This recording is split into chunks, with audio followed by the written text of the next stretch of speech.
લોકસભાની ચૂંટણીના પડઘમ વાગી ચૂક્યા છે ત્યારે હવે મતદાનને ગણતરીના દિવસો બાકી છે ત્યારે ભાજપ યુવાનો થકી મતદારો સુધી પહોંચવાનો પ્રયાસ કરી રહી છે, જેના ભાગરૂપે આજે યુવા મોરચાના અધ્યક્ષ ડોક્ટર પ્રશાંત કોરાટની ઉપસ્થિતિમાં બેઠકનું આયોજન કરવામાં આવ્યું હતું।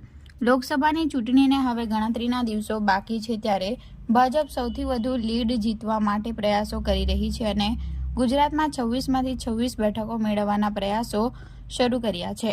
ત્યારે યુવા મોરચા દ્વારા યુવા મતદારો અને બૂથ લેવલ સુધી કેવી રીતે લોકો સુધી પહોંચી શકાય એવા પ્રયાસો શરૂ કરવામાં આવ્યા છે, જેના ભાગરૂપે આજે યુવા મોરચાના પ્રદેશ અધ્યક્ષ ડોક્ટર પ્રશાંત કોરાટ નવસારી જિલ્લાની મુલાકાતે આવ્યા હતા અને નવસારી લોકસભા વિસ્તારના યુવા મોરચાના યુવકો સાથે બેઠક કરી હતી। બેઠકમાં આ વખતે ચૂંટણીમાં સૌથી વધુ મતદાન કેવી રીતે થાય અને ત્યારબાદ CR પાટીલની લીડ કેવી રીતે વધી શકે તેનું આયોજન કરવા માટે બેઠક યોજવામાં આવી હતી। ભારતીય જનતા યુવા મોરચા દ્વારા નવસારી લોકસભાની આજે યુવા મોરચાની બેઠકનું આયોજન કરવામાં આવ્યું છે। યુવા મોરચા દ્વારા અત્યારના સમયે બૂથની અંદર કામ ચાલી રહ્યું છે। યુથ ચલા બૂથ અંતર્ગત નવા યુવાનોને, નવા મતદાતાઓને ભારતીય જનતા પાર્ટી તરફી, મોદીજી તરફી, કમળ તરફી મત આપવા માટે થઈને યુવા મોરચાના કાર્યકર્તાઓ બૂથની અંદર જવાના છે। નવસારી લોકસભાની અંદર પ્રદેશના અધ્યક્ષ આદરણીય CR પાટીલ સાહેબ ભારતીય જનતા પાર્ટીના ઉમેદવાર તરીકે ચૂંટણી લડી રહ્યા છે।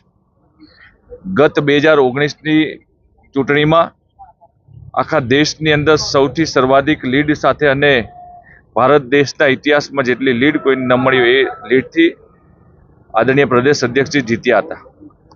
આ વખતે રેકોર્ડ તોડવા માટે થઈને, એમનો પોતાનો રેકોર્ડ એ તોડે એના માટે થઈને યુવા મોરચાના કાર્યકર્તાઓ બૂથની અંદર માઇક્રો મેનેજમેન્ટ, માઇક્રો પ્લાનિંગ કરીને વધારેમાં વધારે મતદાન થાય, 7મી તારીખે મતદાનની ટકાવારી ઊંચી જાય, maximum voting Bharatiya Janata party તરફી થાય એના માટેના આજની આ બેઠકની અંદર આગામી કાર્યક્રમો વિશે ચર્ચા કરવાની છે।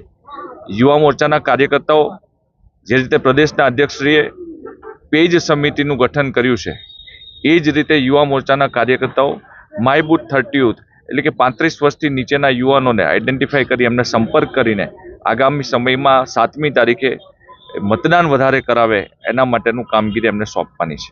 કોંગ્રેસની ઉમેદવાર મળી હતી, સ્વાભાવિક છે કે ગયા વખતે જે રીતે પ્રદેશ અધ્યક્ષ આદરણીય CR પાટીલ સાહેબને અહીંથી લીડ મળી હતી, કોંગ્રેસ પાસે ઉમેદવાર પણ નથી અને કોઈ કદાચ આવશે તો બી ડિપોઝિટ ડૂલ થાય એ પ્રકારનું વાતાવરણ અહીંયા છે। લગભગ આ વખતે કોઈ ઉમેદવારી કરવા માટે પણ રાજી નહીં એ પ્રકારનું વાતાવરણ છે અહીંયા।